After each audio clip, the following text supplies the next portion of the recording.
निसर्गाची रचना, grade 6 ICSE board, chapter reading, explanation and question answers. निसर्गाची रचना. संध्याकाळची वेळ होती. राजा भोज आणि कवी कालिदास नदीकाठी फिरत होते. नदीच्या काठावर शेतकऱ्यांनी कलिंगडे आणि खरबुजे लावली होती. त्यांचे वेल जमिनीवर पसरले होते. वेलींवर मोठमोठी कलिंगडे आणि मोठमोठी खरबुजे लागली होती. नदी किनाऱ्यावर वडाचे एक मोठे झाड देखील होते. त्या झाडावर लहान लहान फळे लटकत होती. ते पाहून राजा भोज कालिदासाला म्हणाले, कविराज, काय गंमत आहे पहा. या वेलींवर कलिंगडे आणि खरबुजांसारखी मोठी फळे आहेत आणि एवढ्या मोठ्या वडाच्या झाडावर इवलीशी लहान लहान फळे. निसर्गाची ही अजबच रचना आहे. कवी म्हणाला, महाराज, निसर्गाने सर्व विचारपूर्वकच केले आहे, पण यात तर मला काही विचारपूर्वक केले असल्याचे दिसत नाही. झाड एवढे मोठे आणि फळे एकदम लहान लहान. राजा कवीच्या मताशी सहमत होत नव्हता. दोघेही गप्पा गोष्टी करता करता पुढे चालू लागले. चालता चालता ते एका टेकडीवर पोहोचले. तेथे त्यांनी एक वडाचे झाड पाहिले. झाडाखाली कोणी वाटसरू आराम करीत होता. इतक्यात एक फळ झाडावरून खाली नेमके वाटसरूच्या डोक्यावरच पडले. वाटसरू धडपडत जागा झाला. राजा भोज आणि कालिदास यांनी ते पाहिले. कवी म्हणाला, महाराज, पाहिलेत? एवढ्या उंचीवरून जर का कलिंगड किंवा खरबुजासारखे मोठे फळ या बिचाऱ्या वाटसरूच्या डोक्यावर पडले असते तर काय बरे झाले असते.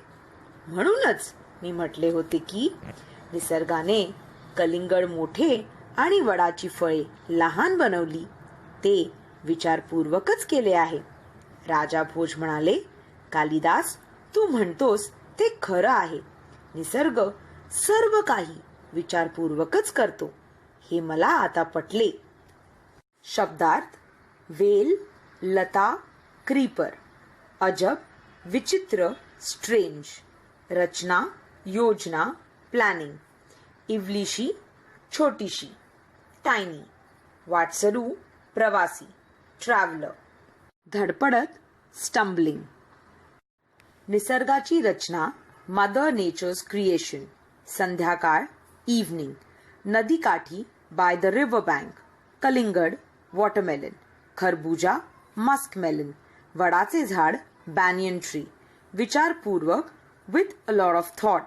मताशी, व्यू पॉइंट और आयडिया. सहमत, अग्रीइंग और इन एग्रीमेंट. टेकडी, हिलॉक. इत्यादी, सडनली. Thank you. निसर्गाची रचना. This chapter opens up to a beautiful evening and one can see the King Bhoj and poet Kalidas walking by the riverside. The farmers have planted crops of watermelon and muskmelon by the riverside and their creepers are spread all over the land. The creepers can be seen laden with huge muskmelon and watermelon fruits. By the riverside itself, one can see a big banyan tree which is full of small fruits. Addressing the poet, the king says that isn't it very funny that the creepers, which are dainty and thin, are full of watermelons and muskmelons which are heavy, and this big huge banyan tree which is so strong is covered with small fruits. Such a strange arrangement by nature. To this, the poet very calmly replies, saying that, O king, the nature always and always plans everything very thoughtfully. The king replies that he doesn't find anything very thoughtful in this. He says that the banyan tree, which is so huge and can easily carry big fruits, has instead small fruits. He clearly doesn't seem to be agreeing to what the poet has to say. Discussing and chatting, they calmly proceed further and reach a hillock. There they see a big banyan tree and find a traveler calmly resting in its shade. Just then, a fruit falls from the banyan tree and lands exactly on the traveler's head. The traveler gets up with a start.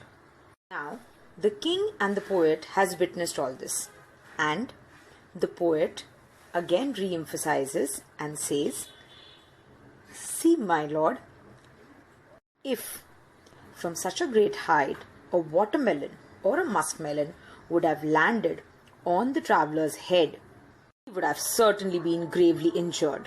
That's why, when I said that nature has planned everything very thoughtfully, it's indeed for all these small reasons, which at times become very crucial." To this the king wholeheartedly agreed and said, "Yes, dear poet, whatever you're saying makes so much sense that nature indeed plans everything very thoughtfully, and it's all done for our lives to be comfortable and, more importantly, secure." निसर्गाची रचना प्रश्न उत्तर. प्रश्न 1. नदी काठी कोण फिरत होते? उत्तर. नदी काठी राजा भोज आणि कवी कालिदास फिरत होते. प्रश्न 2. लहान फळे कोठे लटकत होती? उत्तर. लहान फळे वडाच्या झाडावर लटकत होती. प्रश्न 3. नदीच्या काठावर काय लावले होते? उत्तर. नदीच्या काठावर कलिंगडे आणि खरबुजे लावली होती. प्रश्न 4. झाडावरून फळ कोठे पडले? उत्तर. झाडावरून फळ वाटसरूच्या डोक्यावर पडले. थोडक्यात उत्तरे. प्रश्न 1. राजा भोजने कवी कालिदासांना निसर्गाची कोणती अजब रचना दाखविली? उत्तर. वेलींवर मोठमोठी कलिंगडे व खरबुजे आणि मोठ्या वडाच्या झाडावर इवलीशी लहान लहान फळे ही निसर्गाची अजब रचना राजा भोजने कवी कालिदासांना दाखवली. प्रश्न 2. कवी कालिदास यांनी राजाला दिलेले उत्तर सविस्तरपणे लिहा. उत्तर. टेकडीवर पोहोचताच वडाच्या झाडावरून एक इवलेसे फळ वाटसरूच्या डोक्यात पडले. ही गोष्ट राजा भोज व कवी कालिदास यांनी पाहिली.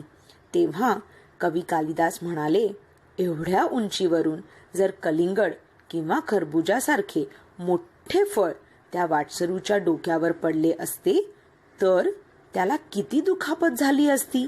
म्हणूनच मला वाटते निसर्गाने सर्व सृष्टीची रचना विचारपूर्वकच केली आहे.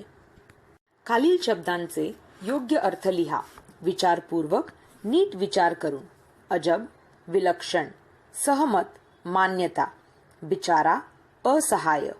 खालील शब्द वापरून वाक्य तयार करा. अजब. काल आमच्या गावी एक अजब घटना घडली. विचारपूर्वक. आपण सर्वांनी नेहमी विचारपूर्वक वागले पाहिजे. इवलीशी. माझ्या बाबांनी माझ्यासाठी एक इवलीशी मांजर आणली. उंच.